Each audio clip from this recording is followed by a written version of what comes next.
Les rues d'Alger ne désemplissent pas. Les manifestants continuent de réclamer le départ du système et affichent clairement leur refus de voir Abdelkader Ben Salah, le président du Conseil de la Nation âgé de 77 ans, prendre l'intérim comme le prévoit la Constitution. Abdelkader Ben Salah s'est engagé mardi à organiser sous 90 jours un scrutin présidentiel transparent et régulier dans la foulée de sa nomination à ce poste malgré l'opposition de la rue. Le mouvement de contestation réclame aussi de sortir du cadre des institutions pour engager des réformes profondes et d'organiser des élections libres.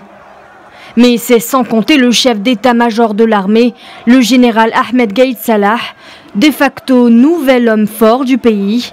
Il exige que la succession d'Abdelaziz Bouteflika se fasse dans le strict respect de la Constitution.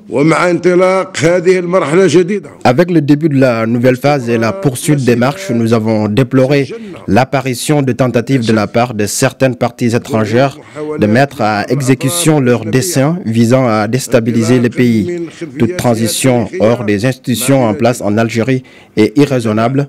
Un tel scénario pourrait compromettre tout ce qui a été réalisé depuis l'indépendance à ce jour.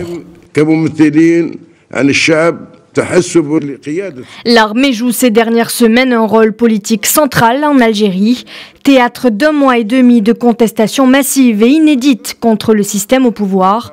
Si le général Gaïd Salah se montre ferme, il a mis un point d'honneur à rassurer le peuple.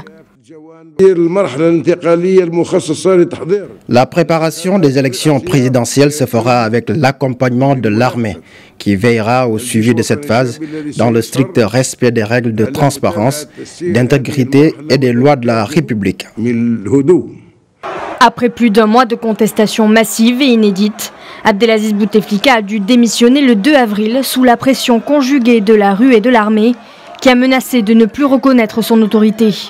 Abdelaziz Bouteflika était chef de l'État depuis 20 ans. Mais son souhait de briguer un 5e mandat lors de la présidentielle prévue en avril a provoqué de gigantesques manifestations.